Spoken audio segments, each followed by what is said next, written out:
Welcome to the Science Show on Cambridge 105. Our topic today is the science of growing food crops. What can be done to ensure the farmer's crop succeeds? And what is being done to ensure that our food is safe to eat? We talk with a crop specialist at a world-leading science company here at their offices in Cambridge. You're listening to the Science Show on Cambridge 105. In this section called Scientists at Work, we talk to people who, for some reason or another, find themselves working, researching or thinking about science in Cambridge, England. This week on the Science Show, we have focus on growing food crops. The growing world population puts an increasing demand to farm the land 2, 3 or more times effectively than we used to. But growing crops is risky, and what farmers want more of is a guarantee that their efforts will bear fruit. At the same time, consumers obviously want a guarantee that their food is free from harmful additives. Well, some weeks back, I visited an agricultural show looking for people involved in making farming more scientific. It was there, luckily, I met Bayer Crop Science and ultimately got to speak with one of their experts at the base in the Cambridge Science Park. I spoke with Dr Julian Little and we talk about a variety of topics for the next 18 minutes or so. So here we have Bayer Crop Science, been in Cambridge now for quite a long time and in the UK for nigh on 100 years actually. Bayer Crop Science is a big German company and we are the biggest supplier of pesticides or crop protection products in the UK. In this particular one, are there labs? Most of our fundamental research is done elsewhere, in some cases in Europe, in places like Germany or Belgium or the Netherlands. Although we do some research work and it will tend to be more field-based. So this is where we'll be testing products in the field, on the farm, to make sure that they work in a UK-specific environment. So with proper farmers being able to look at our products and saying, yes, that works in our situation. So the question I forgot to ask is, what does Bayer do? Bayer is a pretty big company. It's a rare in the sense of it's a life sciences company. So we do pharmaceuticals, we do over-the-counter products as well. So if you take a Berocca or something like that, it'll be a Bayer product. But we also do agrochemicals, which means pesticides or crop protection products for farmers and growers to grow our food. And then we also do some work on plastics. For example, the World Cup football is made from a Bayer plastic. So the kinds of scientists here... Well, we have a number of scientists who either started off as scientists and are doing things other than that, or there are scientists that are either looking at things in a field situation or will be looking at data coming in from all sorts of different places and making sure that that data makes sense, make sure that our products can be used safely and properly, and make recommendations for either the company to go forward or in some cases submitting data to the government so that they can look at that and determine whether our products can be used in the UK. Essentially, for any of our products to be used in the field, you have to get permission to do so, so what they call a regulatory approval. Now, that will involve a number of scientists gathering up data on the safety of our products, but also on things like the environmental impact of our products. Because as you can imagine, if you were to misuse a pesticide or not use it in the proper way, then of course you could do damage in the environment. So we have to demonstrate that if you use these products properly, they will be able to control the pests and diseases that you have to control if you want to make high-quality, affordable food, but not in a way that would damage the environment in any way. Okay, so this is like a doctor giving me a medicine and me taking the wrong dose at the wrong time. Yes, indeed. Although in some ways for a pesticide, it's not just about the safety of it, which is what it tends to be for a medicine. It's also about what happens to it in the environment. Because if you think about it, your average medicine isn't sprayed over fields or isn't used to treat seeds. An agrochemical has to be even more safe than some medicines because we need to make sure that it doesn't harm the environment as well. What will normally happen is that you will have, within a laboratory situation, you'll have chemists making particular products, so particular chemicals. You then have biologists out there who would spray those chemicals on a plant or an insect or a fungus within a greenhouse situation. And then in my case, so I'm a biochemist by trade, you'd actually be testing to see how those chemicals worked and to identify where in the plant, for example, if it was a herbicide or a weed killer, where in that plant does that chemical kill that plant. Right. And that's a really important thing. Obviously, again, if it were to be hitting something in a plant that's also in a human, then you might think, there might be a problem with the safety of that product. But if it's a very new target site, a new enzyme that nobody's ever seen before or seen as a target site before, then that's really quite exciting. And in my time, we've seen those sort of things happening. Now, when you've got all of that information together, so when you know whether it's active, when you know that it's an interesting chemical, we might send those back to the chemists and say, right, we want lots more chemicals that are like this one. So you might change something subtly around the structure of that chemical, much as you would with a Lego set, if you like, in terms of just making small changes and then seeing, taking that chemical back and spraying it in the greenhouse and checking to see whether it's maybe more active or it has a broader spectrum, so it will kill more things that you need to kill, or it might be better in the environment, or it might be safer. So that's what they call optimizing your products. And then if you get even further, you might take that into a field and do even more work, do a lot more testing in the environment. So it's a very long process, actually, and sometimes can take up to 10 or 12 years to go right from that first chemical that a biologist sprayed in the greenhouse to being able to sell it in the real world. And pretty much it's quite expensive as well. You're talking 200 or 300 million pounds. Whoa. I mean, that's analogous to drug development, is it not? It's very, very similar. So the whole idea of chemists busily working in the chemistry department, producing interesting things, hopefully, for a biologist to be testing or a biochemist to be testing.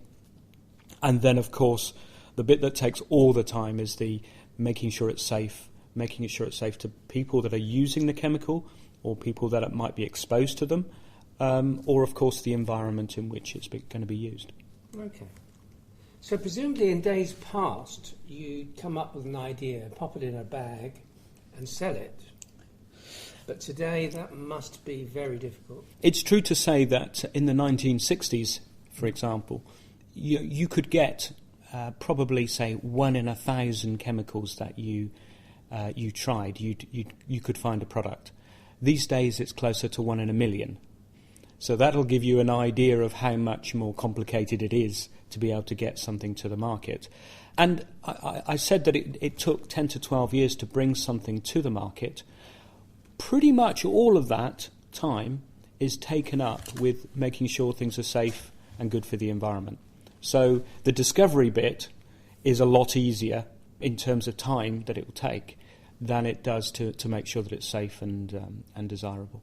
What about the kind of safety and then there's kind of knock-on effects? When you're testing your product for the first time, what you're looking for is, does it kill the weed that I'm trying to kill? Because you need to kill weeds to be able to grow the food you want to grow. Mm-hmm. Does it kill an insect that will eat the plant? Or can it kill the fungus that will eat that plant or make the quality so low that nobody would want to eat it? So all of these things are called pesticides, and you're not allowed to sell them unless they work. Of course you're not. However, you have to be very careful when you're doing these things, because these things have to go out into the environment. People will eat the food. You have to do huge numbers of tests to make sure that there aren't any unexpected strange things happening. Pretty intense process, takes a lot of scientists' work, but actually it's worth it, because what you end up with is a farmer or a grower being able to control the diseases and the pests and everything else that they need to control, so that when you go to the fridge, you know that the food that you're taking out of that fridge is safe in terms of at least the things that have been used on it. In the case of Bayer Crop Science, we've been celebrating last year our 150th year as Bayer. So this year's 151 years. It's quite important for us that we're still there in the future as well. We've got a big history, and it's really important that we do things right that we make the right decisions. So yes, of course, there are lots and lots of different regulations, but you won't be at all surprised we go over and above those regulations to make sure that not only are the regulators and the governments around the world that are happy with what we're doing, but that we're happy too. Okay, so in a sense you're setting the pace of... Absolutely. So in the UK, Bayer Crop Science is the largest agrochemical supplier, and we take that responsibility very, very seriously.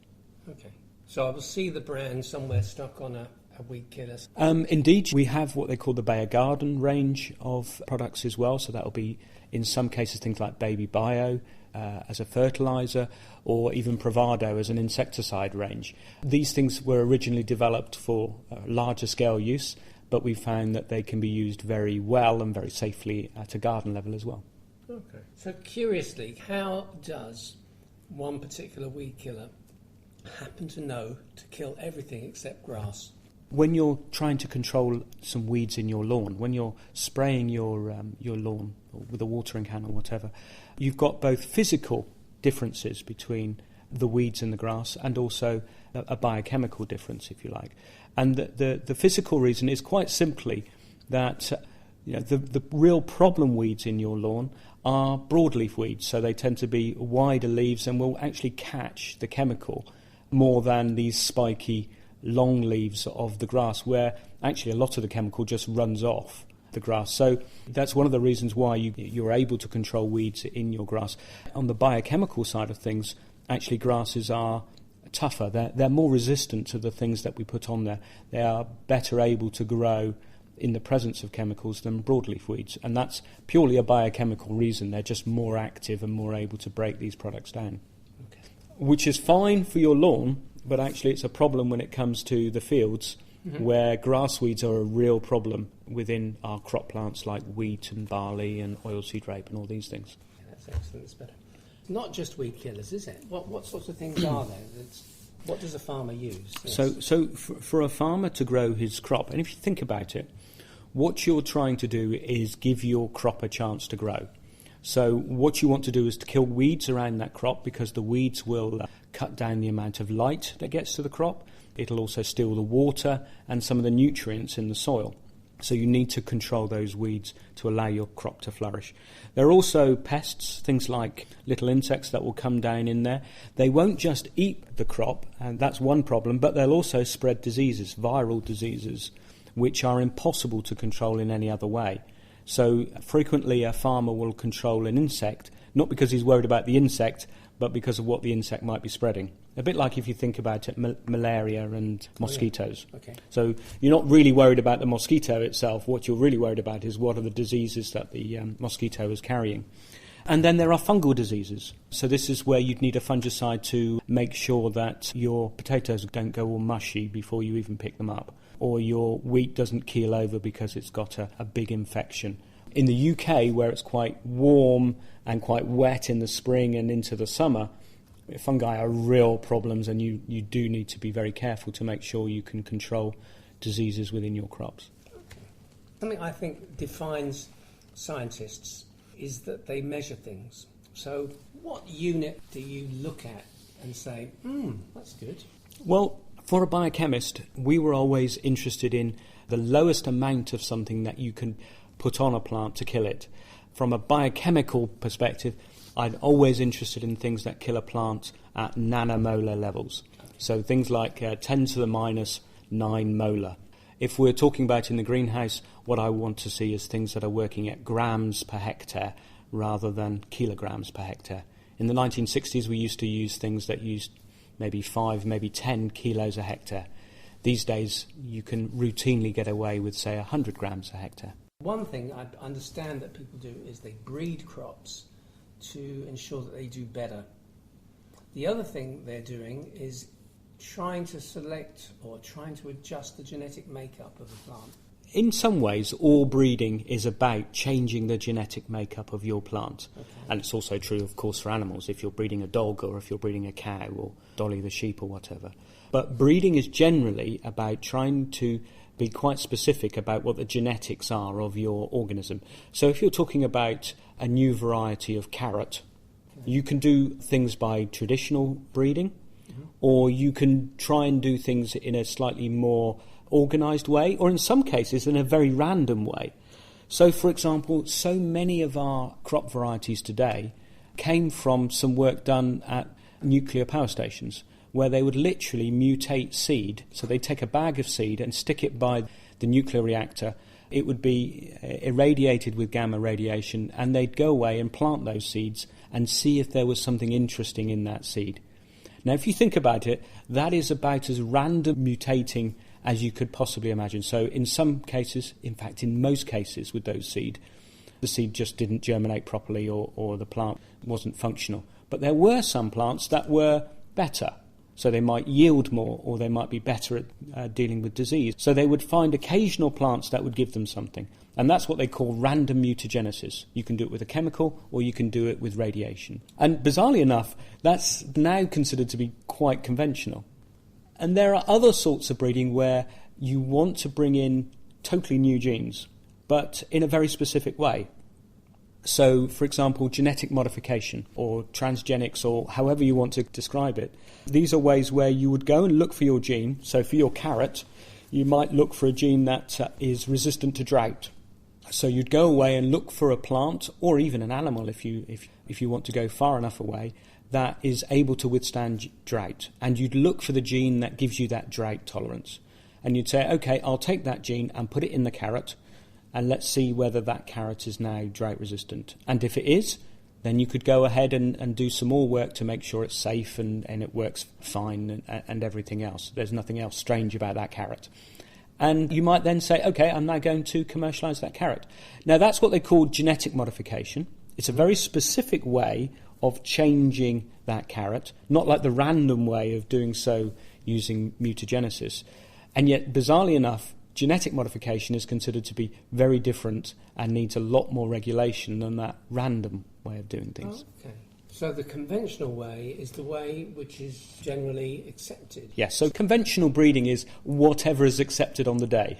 Okay. So if you say, yes, you're okay to do random breeding or breeding by normal crossing in the greenhouse, in whatever way, that's fine, because that's considered to have been done for a long time and that's conventional.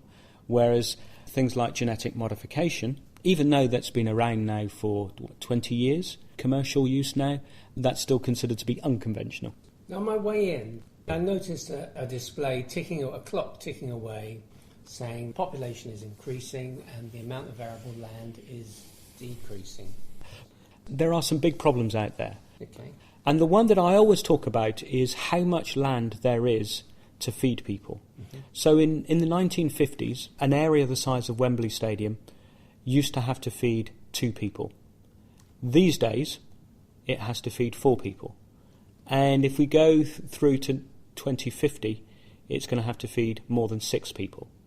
So if you can imagine, that's the sort of imperative that we have, that with increasing population, with decreasing amounts of land, with climate change and all these other things, our ability to grow more food on the same area has got to increase.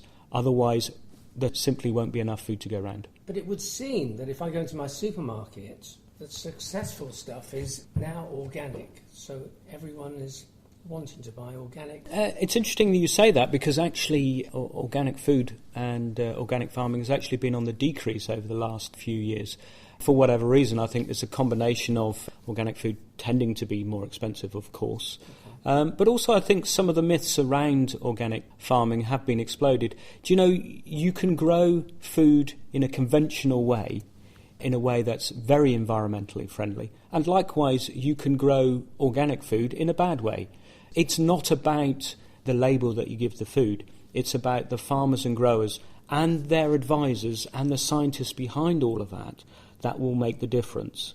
So our view is always, we provide products for organic farmers as well, but there should be always room for everybody out there, whether you want to eat high-quality, affordable food that's grown conventionally or organic. Okay, so it's up to people. And a final question, I do throw this question at all sorts of people. Here you are, Julian, in this role which has developed over the many, many years, but is there something you did at school which you never thought you'd use? When I was at school, I got in continual trouble for not studying French. I was always interested in the science subjects and I didn't understand the need for languages. When I moved to France with the company and lived there for nearly 3 years, I did write back to my French teacher and say, OK, you were right. Brilliant. Thank you very much, Julian.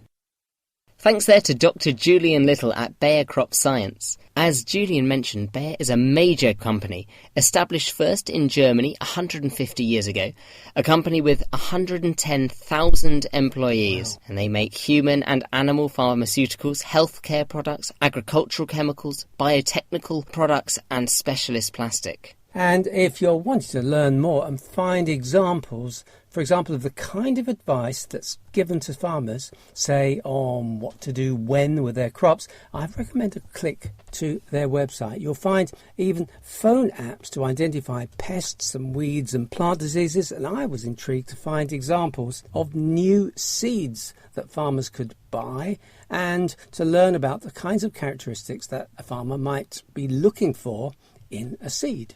The place to look is bayercropscience.co.uk. That's pretty much all for today's show. Scientists at Work is made by the Science Show team on Community Radio Cambridge 105. You can also find past episodes on the website www.cambridge105.fm. You can also subscribe to future podcasts with the iTunes Store. You can get in touch with us on the email science@cambridge105.fm or on Twitter @105science. Till next time, it's bye from the Science Show team of Roger Frost and Chris Crease. You're listening to The Science Show on Cambridge 105.